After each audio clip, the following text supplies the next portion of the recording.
လွန်ခဲ့တဲ့10စုနှစ်များစွာအတွင်းအရှေ့မြောက်ဘက်ကျေးလက်ဒေသတစ်ခုတွင်ရွာသားများသည်မိဖွားပြီးတဲ့နောက်မှာတော့မိဖြင့်အိပ်ရတဲ့ရှေးကြတဲ့ယုံကြည်ချက်တစ်ခုနဲ့ဒလေထုံးစံတစ်ခုရှိခဲ့ပါတယ်။အများစုမှာတသားဖြာပေါ်တွင်အိပ်ကြပြီးအောက်မှာအပူတက်စေရန်လော်တက်များဖြင့်မိညှိပေးကြရပါတယ်။မိုးရအရွယ်စားတော်မှာမိအရန်မပူအောင်ထိန်းထားရပါသေးတယ်။ဒီနည်းလမ်းဟာအချိန်တော်ကြာအောင်လုပ်ခဲ့တဲ့နည်းလမ်းတစ်ခုပါ။ခုချိန်မှာတော့ပျောက်ကွယ်လူနီးပါးဖြစ်နေခဲ့ပါပြီ။ခင်မောဖြစ်သူနဲ့အတူနေထိုင်တဲ့မိန်းကလေးတဦးမှာကိုဝင်အရင်မှရှိနေသဖြင့်မိဘကနေတွင်လက်ကွင်းထဲသို့မသွားသေးပဲအိမ်တွင်သာနားနေစေခဲ့ပါတယ်။ဟင်းသီးရွက်နဲ့ငါးတွေကိုချက်ပြုတ်ဖို့အတွက်ပြင်ဆင်နေချိန်မှာအရက်ပလင်းကိုကိုင်းကတချင်းတန်တသားသားနဲ့သူမစီကိုလမ်းလျှောက်လာတဲ့သူတူကိုတွေ့လိုက်ရမှာပါ။မိန်းကလေးရဲ့အနားကိုရောက်တဲ့အခါမှာတော့အဖိုးကမင်းရဲ့ခင်မွန်ပြန်မလာသေးဘူးလား။မင်းရဲ့ခင်မွန်ဘယ်ကိုသွားတာလဲ။ငါကသူ့စီကိုလာတာပါဆိုပြီးတော့ပြောလိုက်ပါတယ်။မင်းကကလေးမွေးကနီးနေပြီ။မင်းရဲ့ခင်မွန်ကမင်းမွေးခါနီးဖားခါနီးချိန်မှာတော့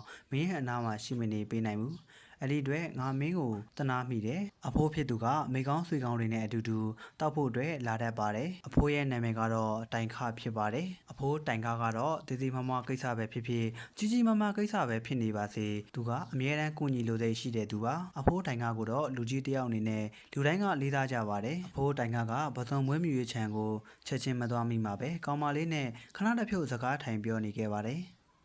အဖိုးတိုင်ကပဇွန်သွားရှာပြီးကောင်မလေးကိုကြော်စားဖို့ယူလာပေးမယ်ဆိုပြီးတော့လည်းပြောခဲ့ပါသေးတယ်။ဖြည်းဖြည်းနဲ့ညာချမ်းချိန်ကိုရောက်ရှိလို့လာခဲ့ပါပြီ။မိန်းကလေးရဲ့ယောက်ျားဖြစ်သူကိုတောင်းဆိုသူကလေထဲကပြန်လာတော့အဖိုးတိုင်ကတော့အခုချိန်ထိမရောက်နှင်သေးပါဘူး။အချိန်တစ်ခုအကြာထိမိန်းကလေးတို့လင်မယားနှစ်ယောက်ကအဖိုးတိုင်ကိုစောင့်ဆိုင်နေခဲ့ပါသေးတယ်။ဒါပေမဲ့နောက်တနေ့မနေ့မှာတော့မြေထဲမှာမှောက်လက်သားလဲလျောင်းနေတဲ့အဖိုးတိုင်ကိုပြန်တွေ့တယ်ဆိုပြီးတော့ရွာသားတယောက်ကကျွန်တော်တို့ကိုပြောပြနေခဲ့ပါတယ်ဒီသတင်းကိုကြားလိုက်ရတဲ့အချိန်မှာတော့ကောင်မလေးဖြစ်သူနဲ့ကိုတောင်းတို့ကအရန်ကိုထိတ်လန့်သွားတည်ခဲ့ပါတယ်ရွာသားများအားလုံးလည်းပူဆွေးတော့ကတွေရောက်ရှိပြီးအဖိုးတိုင်ခရဲ့အလောင်းကို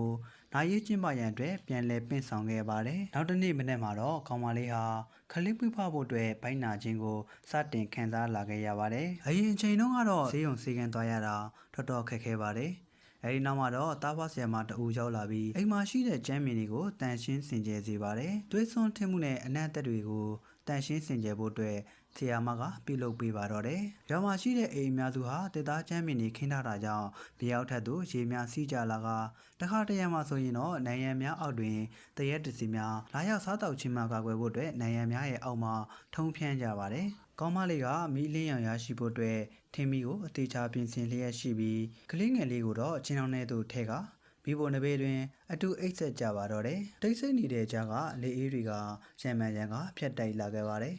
ကောင်းမလေးကအိပ်ပျော်နေချိန်မှာမနီမဝေးကလမ်းလျှောက်လာတဲ့လူပေါင်းများစွာရဲ့အော်တန်ကိုကြားလိုက်ရပါတယ်။မျက်လုံးဖွင့်ကြည့်လိုက်ပြီးအိမ်ရောက်ကိုလှမ်းကြည့်လိုက်ပါတယ်။ရှေးလျားပြီးဖောင်းဖွားနေတဲ့ရွှေရောင်သပင်ဖြူနဲ့အဖွားကြီးကိုတွေ့လိုက်ရတဲ့အချိန်မှာတော့ကောင်မလေးဟာစိတ်မကောင်းဖြစ်သွားပါတော့တယ်။အဲဒီအဖွားကြီးဟာအလွန်ကြောက်စရာကောင်းတဲ့ပုံစံနဲ့ကောင်မလေးကိုစိုက်ကြည့်နေခဲ့ပါတယ်။ထိတ်လန့်တုန်လှုပ်နေတဲ့ကောင်မလေးကတခြားပတ်ဝန်းကျင်ကိုအော်ခေါ်ခဲ့ပေမဲ့လည်းအတန်ကထွက်မလာခဲ့ပါဘူး။အဲဒီခါမှာတော့အဖိုးအိုဟာရုတ်တရက်ရောက်လာပြီးအဖွားအိုကိုစတင်တိုက်ခိုက်ပါတော့တယ်။အဖိုးထိုင်ခနဲ့တစီအဖွားကြီးတို့တိုက်ခိုက်နေတဲ့အချိန်မှာတော့အဖွားအိုကလေကားထစ်သို့ရောက်ရှိတဲ့အချိန်မှာတော့အဖိုးတိုင်ကခြေထောက်နဲ့တစ်ချက်ဆောင်ကန်လိုက်ပါတယ်။အဲဒီခါမှာတော့အဖွားဖြစ်သူဟာ